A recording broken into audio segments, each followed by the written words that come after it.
हम गुंजन चौधरी मैथिली गुंजन चैनल पर समस्त मिथिलावासी के प्रणाम करै छी। आइ हम एकटा छठि के पारंपरिक गीत लऽ कऽ उपस्थित छी। कोशिश करै छी जे ई गीत अहाँ सबके नीक लागत। केहन लागत से कमेंट बॉक्स में जरूर लिखब। अपने तऽ जाइ छी हो भैया देश रे विदेशबा,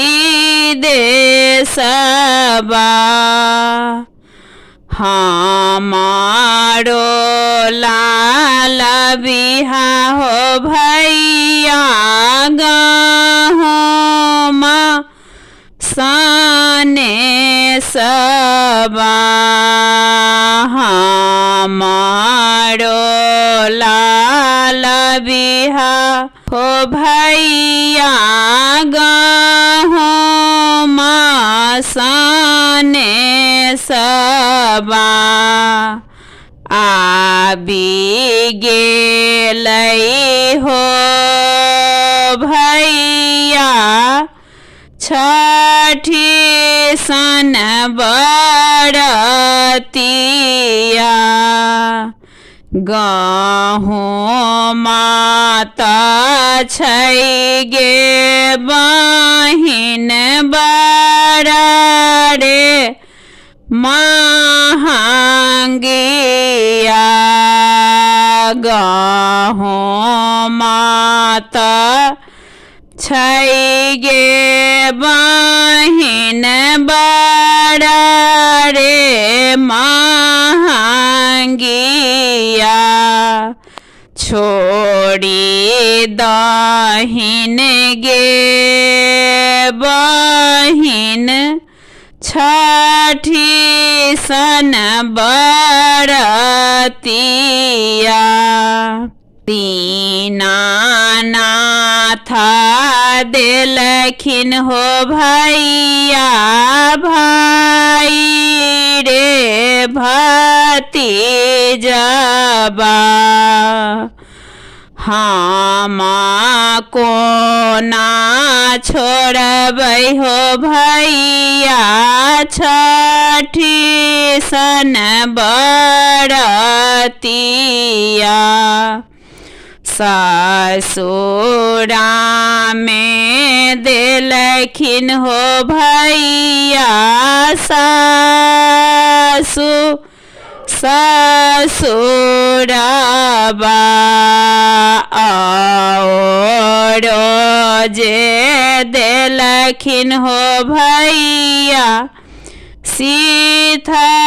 भरी सिनुरबा, हँसैते कनैत रहे कोखी के बालकबा, हम कोना छोड़बै हो भैया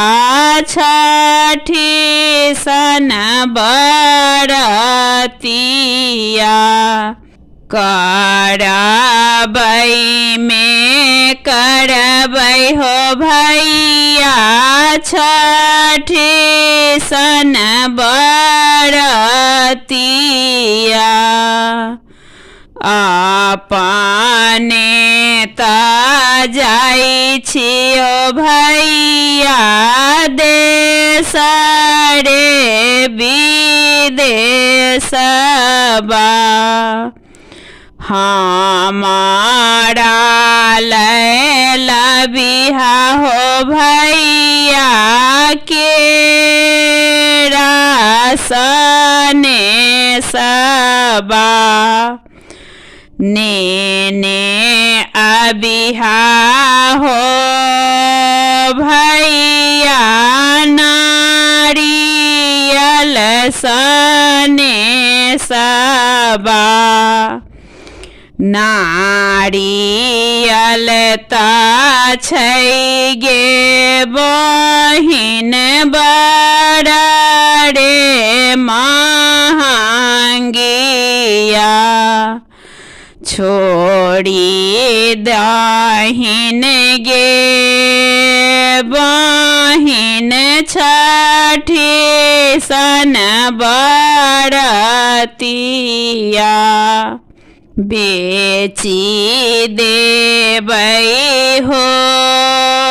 भैया हाथ के कंगनमा